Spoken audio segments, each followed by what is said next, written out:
tal, amigos de Ultimátum? ¿Cómo están? Muy buenas tardes. Vamos a iniciar con el espacio de la entrevista correspondiente a este lunes y nos da gusto recibir aquí en los estudios de Ultimátum al licenciado José Alberto Gordillo Flecha, representante del PRI ante el IEPC en el estado de Chiapas. ¿Cómo estás? Muy buenos días, tardes. Buenas tardes, Alejandro. Un honor y un gusto poder estar contigo.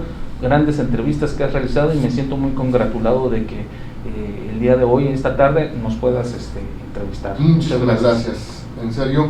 Y pues hay algunos temas interesantes, supongo yo, para la audiencia. Uno de ellos es el seguimiento que le han dado ustedes como partido a los comicios extraordinarios que hubo recientemente en algunos municipios de Chiapas. Si nos recordaras, por favor, en cuántos de ellos ustedes presentaron impugnaciones ante los tribunales.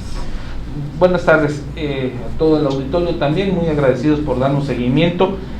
Nosotros, cuando se dio el proceso electoral local ordinario el 6 de junio del año pasado, previo a la jornada electoral se suspendieron elecciones en 3 municipios, que fue Venustiano Carranza, Siltepec y Honduras de la Sierra. En los otros 3 transitó las elecciones, pero derivado de actos propios de la elección de la jornada electoral. En algunos casos se anularon las elecciones. Entonces, se presentaron 6 municipios en total que no se realizaron las elecciones. Nosotros enérgicamente, en el posicionamiento del partido ante el IEPC, con todo el apoyo de la dirigencia nacional encabezada por Alejandro Moreno Cárdenas, por Rubén Suárez, el diputado Rubén Suárez, pues enérgicamente dijimos que por qué no se estaban celebrando en 3 municipios las elecciones y que era un deber del Estado garantizar la seguridad tanto física como patrimonial como jurídica de los ciudadanos para poder ejercer su voto o ser votados. De ello nos dimos cuenta de que de que no se habían celebrado en 6 municipios las elecciones y nosotros pues estábamos en espera que se celebraran las elecciones extraordinarias, sobre todo porque en 3 de los municipios que fueron impugnados por otros partidos que tenían interés y nosotros también del Revolucionario Institucional se hicieron las debidas impugnaciones y que cayeron esas elecciones de los 3 municipios que había comentado, que son frontera con Malapa, Zapata y El Parral. Pues, las sentencias que se emitieron en su momento por el Tribunal Electoral Local y ratificados por la Sala Jalapa y Sala Superior, era que se tenían que celebrar elecciones extraordinarias. En un albazo, en un día antes de que concluyera la legislatura pasada del Congreso del Estado, un 30 de septiembre del 2021, tú recordarás que el Congreso del Estado, sin decir aguagua, nombró a 6 consejos municipales. Esos 6 consejos municipales, arbitrariamente y sin el consenso de los partidos políticos, sin el consenso de los actores de estos 6 municipios, hicieron designaciones arbitrarias de esos consejos municipales. Esto ocasionó una gran inconformidad en todos los partidos políticos, causó una gran inconformidad principalmente en los ciudadanos, y de ahí el Partido Revolucionario Institucional impugnó por 2 vías: uno, a través de juicios ciudadanos, a través de sus candidatos que fueron postulados porque no se les permitió ser votados. Ese fue un camino que el partido estableció como estrategia. Y la otra, que interpusimos una acción en la Suprema Corte de Justicia de la Nación, para que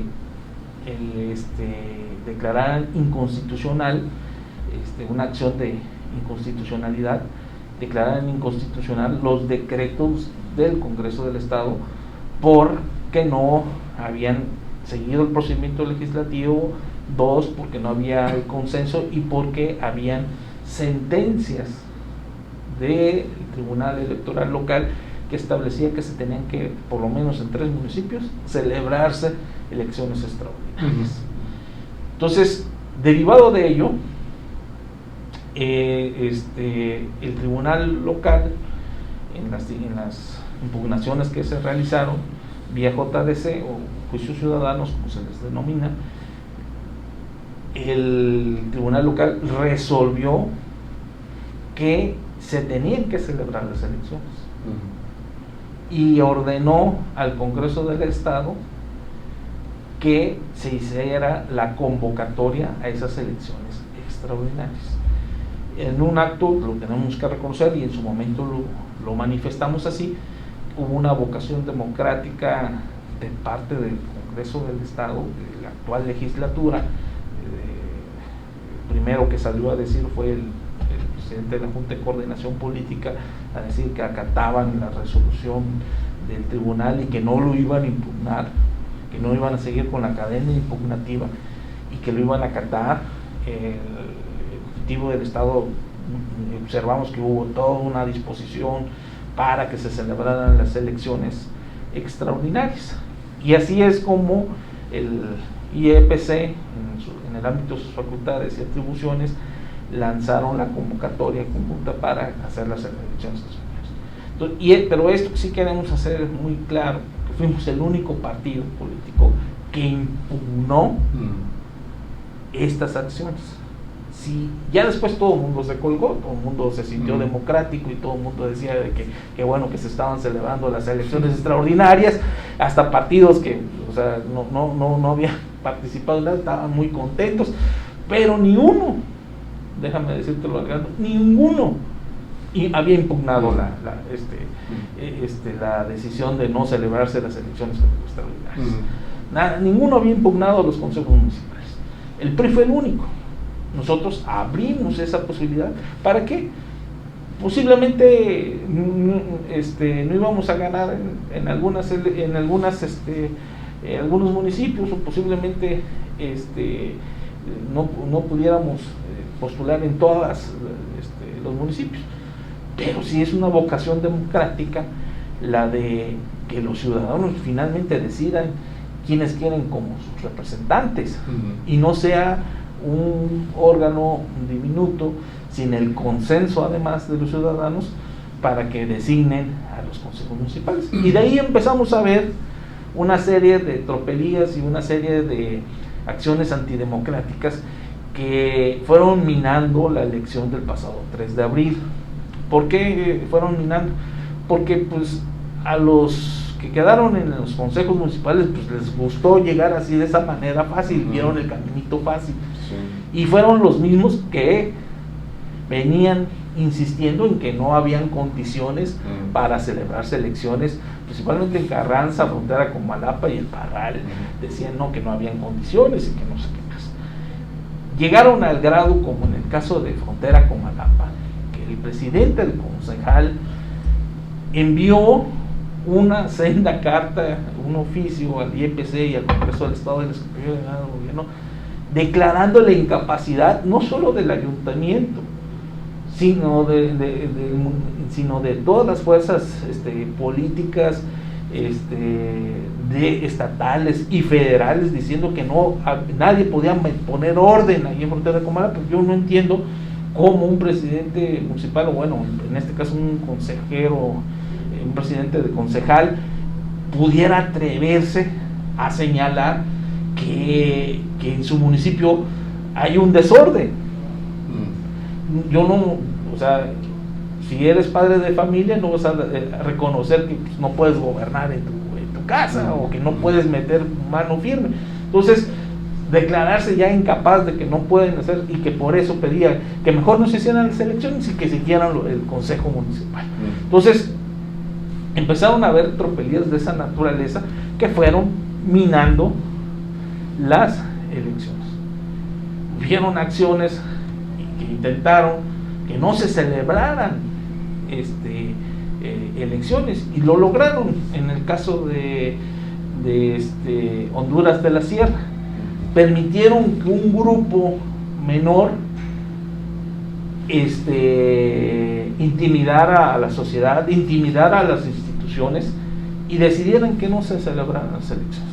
Y eso fue una decisión muy dolorosa, porque el INE, al no encontrar las condiciones y que no había, el Estado no les estaba dando las garantías de que su personal pudiera realizar las acciones para organizar la elección, tuvieron que tomar la decisión de no instalar casillas, y al no instalar casillas, pues obviamente no hay elección. Pero fue el único caso. De los demás, del caso de Carranza, que insistían en que no hubieran elecciones. Lo paradójico de esto era que lo hacía un grupo, un partido político, en específico Morena, lo hacían y lo decían porque no sé con qué afán decían que no habían condiciones para celebrarse las elecciones. Y decían que iban a haber muertos, y hacían un escenario de verdad catastrófico, fatalista totalmente. Y lo hacían porque si nuestro candidato en Carranza, un profesor, el profesor Isaías, muy bien posicionado, aceptado por los ciudadanos de Carranza, una persona de bien, pues iba levantando en las encuestas, iba muy bien posicionado, y tenían el temor fundado de que les ganara la elección. ¿Cuál fue la sorpresa? Pues que al otro día se celebraron las elecciones, no se lograron instalar 25 casillas, no se lograron instalar esas casillas, pero fueron por actos vandálicos. Desconocemos quiénes hayan sido, y hemos exigido a las autoridades competentes a que hagan las indagatorias correspondientes. No se lograron instalar esas casillas, pero en ninguna hubo muertos, heridos, ni nada por el estilo. Fueron actos vandálicos, de que se robaron las urnas, o que y hacían actos intimidatorios, que finalmente los ciudadanos, que son quienes organizan la elección, son los que están en las mesas de casillas, se vieron intimidados y ya no quisieron instalar esas casillas, ¿no? Pero la mayoría intentó hacer presencia en las urnas. Casualmente esas casillas que fueron anuladas, o que más bien dicho no se instalaron, esas casillas casualmente eran en territorio o en secciones donde el PRI tenía un gran posicionamiento, ¿no? Y que tenía antes posibilidades de triunfo en esas casillas. La elección estuvo muy pareja en las demás casillas, pero finalmente ganó el partido o la coalición Morena Verde. O sea, ellos se tuvieron que tragar después, dijeron, no, entonces ahora sí que hayan las elecciones. O sea, es una incongruencia total que salieron las dirigencias de Morena Verde a decir que no se celebraran las elecciones, y al otro día salieron a decir que se respete la voluntad popular. O sea, una incongruencia total, ¿no?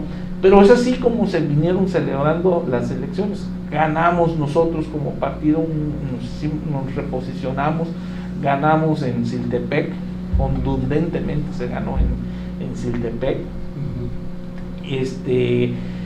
En los demás municipios fuimos altamente competitivos como partido, y en esa elección quedamos como segunda fuerza. Pero eso muestra pues, que el PRI sigue activo, y que la ciudadanía confía en los candidatos del PRI, confía en nuestro partido, y que podemos ofrecer mejores alternativas.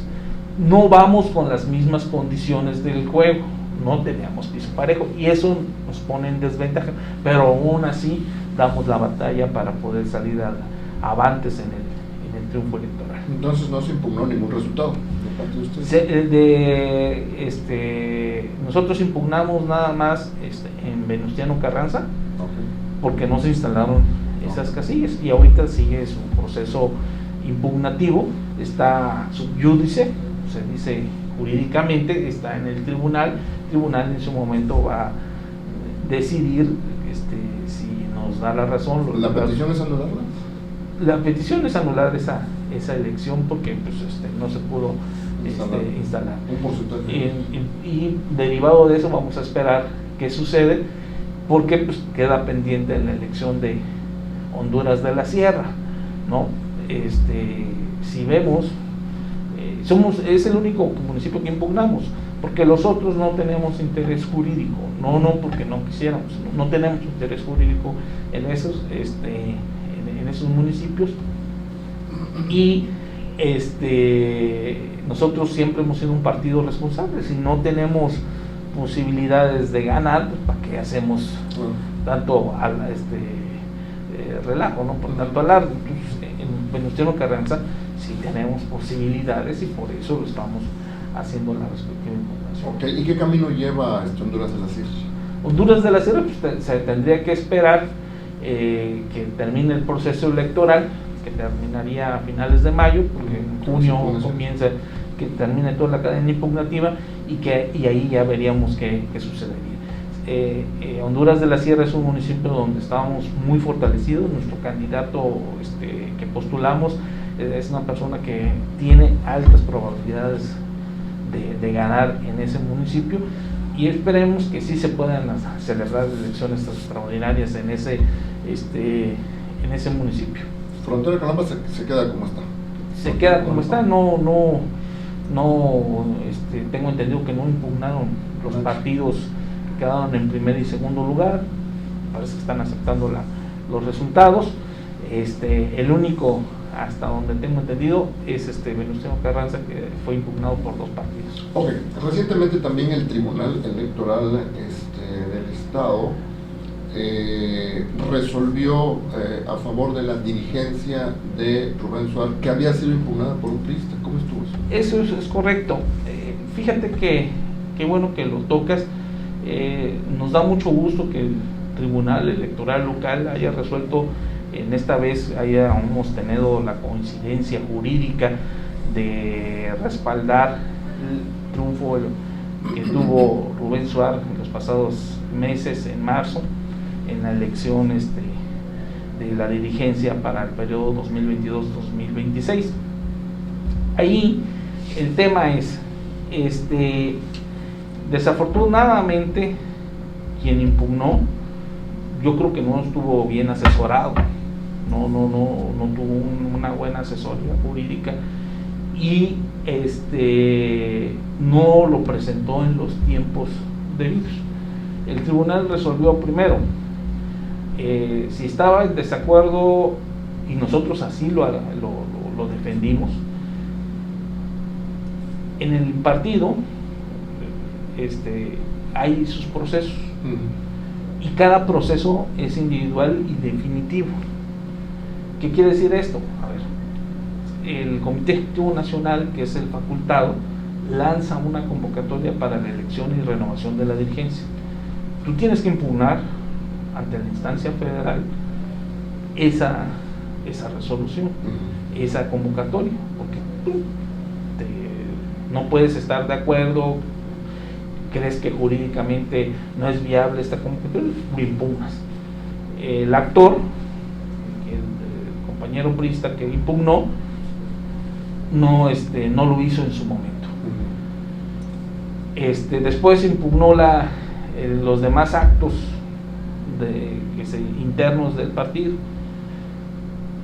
pero al no haberse registrado esta persona como aspirante, no haberse registrado para participar, no tenía interés jurídico. Entonces fue desechado de plano esta impugnación, porque primero no impugnó en cada una de las etapas procesales, lo vino a impugnar ya hasta el final, ya que había tomado protesta el presidente, el diputado Rubén Suárez, y no lo hizo en los tiempos y las formas que tenían que hacer de acuerdo a los medios, a la ley de medios de impugnación, tanto local como federal. Sí. 2, no tenía un interés jurídico real. Sí. Si bien es cierto que es miembro del partido, que es consejero o estatal, no entró a participar. ¿no? Entonces, no contó con los elementos suficientes para poder hacer la impugnación, además de que no lo sabía, porque nosotros en el partido siempre somos muy cuidadosos de las formas. Si algo va caracterizado al partido, al PRI, al Revolucionario Institucional, es precisamente cuidar las formas. Cuidamos no solamente la forma política, sino la forma jurídica, y tratamos de que todo vaya bien soportado, y no descuidamos porque soy parte de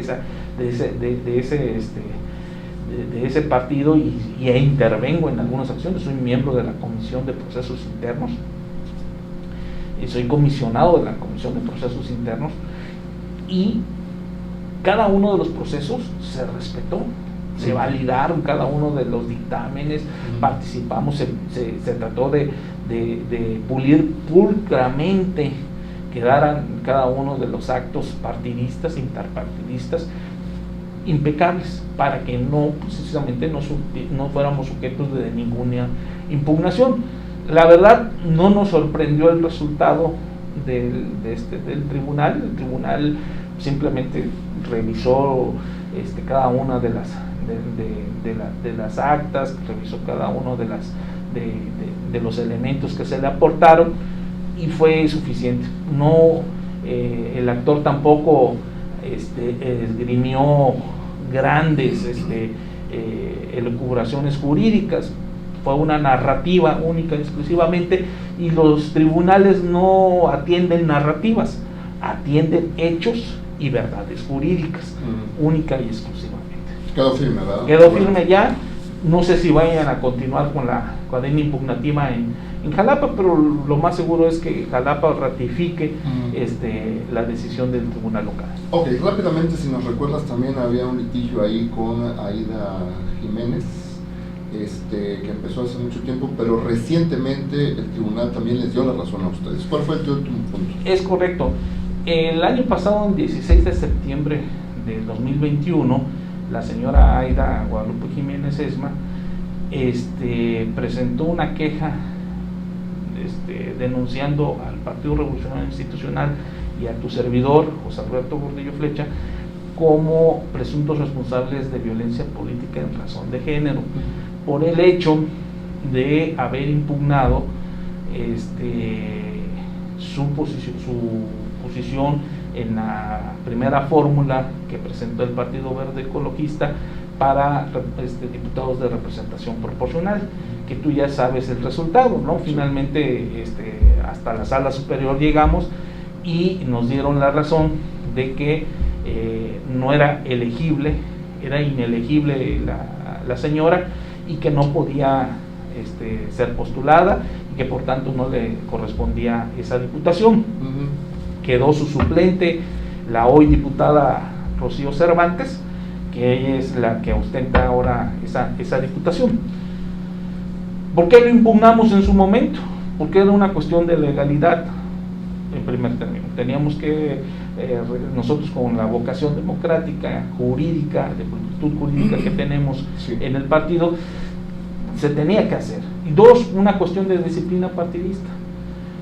No es posible que nuestros militantes se sirvan del partido, alcancen puestos de elección popular, alcancen encomiendas del partido, y que ya una vez que tienen el encargo político, de acuerdo a sus intereses, se van, pero no se van solos, se llevan su cargamento como el jibarito. Entonces es una cuestión de disciplina partidaria. Les digan, a ver, sí, el partido les da la oportunidad, pero no vamos a permitir que se siga haciendo este tipo de acciones, y por eso es que lo impugnamos.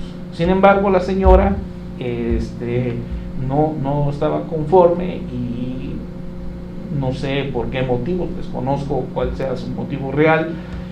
Señaló que nosotros estábamos presentando pruebas falsas, y que a través de esas pruebas falsas estábamos ejerciendo violencia política en razón de género, porque restábamos con ello su capacidad, restábamos con ella o denostábamos a su persona, lo cual es totalmente falso. En primera, no lo estábamos haciendo la impugnación por una cuestión de razón de género, o sea, no porque fuera mujer, sino por las razones que ya te aludí, una cuestión de legalidad y constitucionalidad. Sí. Dos, las pruebas que supuestamente dicen que son falsas, pues eran desde publicaciones periodísticas, eran digamos capturas de pantalla de Twitter, de redes sociales, donde ella misma subió a sus redes fotografías donde hacía alusión a su militancia partidista, donde hacía alusión a los encomiendas que había. Eran cuestiones de dominio público que no se podían esconder. Lo único que hicimos es retomarlos y cuidar que fueran respaldados además por una fe notarial, porque pues son pruebas, se llaman pruebas técnicas que tienen que tener el respaldo de una fe notarial para que puedan tener fuerza plena de convicción ante los tribunales. Entonces fue algo muy tortuoso, porque esa queja fue presentada en septiembre del año pasado. El 4 de noviembre el IEPC resolvió que no éramos jurídicamente responsables, que no habían los elementos para decir que había una violencia política en razón de género, que hubiéramos ejercido violencia política en razón de género en contra de la actora. La señora se inconforma ante esa resolución, lo impugna el 12 de noviembre ante el Tribunal Electoral Local.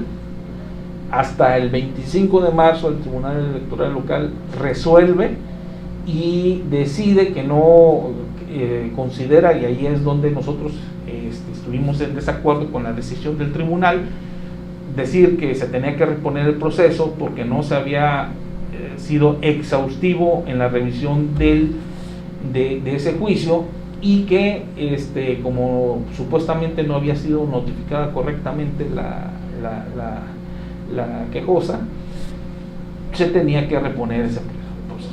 Nosotros, yo ahí participé como ciudadano, a través de un juicio ciudadano, como persona, pues era a mi persona y además al partido. Propuse un juicio ciudadano ante la sala regional para desvirtuar lo que se señaló en la sentencia del 25 de marzo. Primero diciendo que además ya era una cosa juzgada, que ya en 3 instancias, tanto local como en la sala regional como en la sala superior, los mismos argumentos que había vertido en su queja la quejosa los había vertido, y los 3 instancias habían dicho que no había elementos de violencia política de razón de género, y las pruebas que estaba impugnando a través de esa queja ya habían sido valoradas por los tribunales, habían sido admitidas y valoradas y ya habían causado fuerza plena. Eso fue el primer elemento. 2, que sí había sido notificada correctamente, que no estábamos de acuerdo con lo que el tribunal decía, de que como no fue notificada personalmente a través de una cédula personal, sino que fue notificada a través de correo electrónico, pero derivado del tema del COVID, el propio IEPC, por la pandemia y todo ello, todas las notificaciones, tanto en el IEPC como en los propios órganos jurisdiccionales y demás, todas las notificaciones ahora son electrónicas, ya sean en las páginas de las instituciones o a través de correos electrónicos que uno mismo proporciona para que nos seamos notificados correctamente. Lo que sucedió en el caso, sí se le notificó correctamente, se verificó, y así fue como la sala regional Jalapa dijo, no, sí se le notificó, no se tuvo que haber repuesto, no se tiene por qué reponer el proceso. Y además, los argumentos, eso es algo que también dictaminó la sala regional, porque dijo, todos los agravios presentados por el actor, o sea, tu servidor, son plenamente válidos, ya son cosas juzgadas, ya se superó, y aunque es ocioso, dijo así, es inoperante, que sigan esperando a ver que Twitter responda, y a ver si si esas cuentas eran las correspondientes y no sé qué, cuando ya está demostrado. O sea, es ocioso, o sea, no se iba a llegar a nada. Y aún sabiendo, por ejemplo, dijeran, dice, suponiendo sin conceder que las cuentas hubiesen sido falsas, porque era lo que alegaban, que eran cuentas falsas, suponiendo que eran cuentas falsas, esos elementos no determinan que fueron violencia política en razón de género, porque no cumplieron con el test de proporcionalidad en materia de violencia política de género. No ejercieron violencia política de género, y lo ratifico y lo digo abiertamente. Nunca he denostado a una persona, mucho menos a ella. No lo hice con el afán, o no, el partido y su servidor no hizo con el afán de bloquearla a ella por ser ella. No, lo hicimos por una cuestión de institucionalidad y porque queríamos que se mantuviera la legalidad y la constitucionalidad. Si permitíamos que se hiciera esto, lo dije en una entrevista también aquí en este medio que se me hizo, dije, si se permite en estos momentos, al ratito no nos digan por qué otros están haciendo lo mismo y que nadie lo está impugnando, ¿no? Pero nunca se ejerció ningún tipo de violencia política en razón de género. Muy bien, pues muchas gracias por esta entrevista. Te agradezco mucho y espero que hayamos podido responder todas las preguntas. Agradecemos al auditorio que siempre nos congratula con su atención. Muchas gracias a nuestro amigo Ahmed Samayoa por el espacio. Te pido de favor que me lo saludes y te agradezco a ti en lo particular esta gran entrevista que me acabas de dar. Muchas gracias, José Alberto Gordillo Flecha, representante del PRI ante el IEPC Chiapas. A todos ustedes también muchas gracias. Buenas tardes.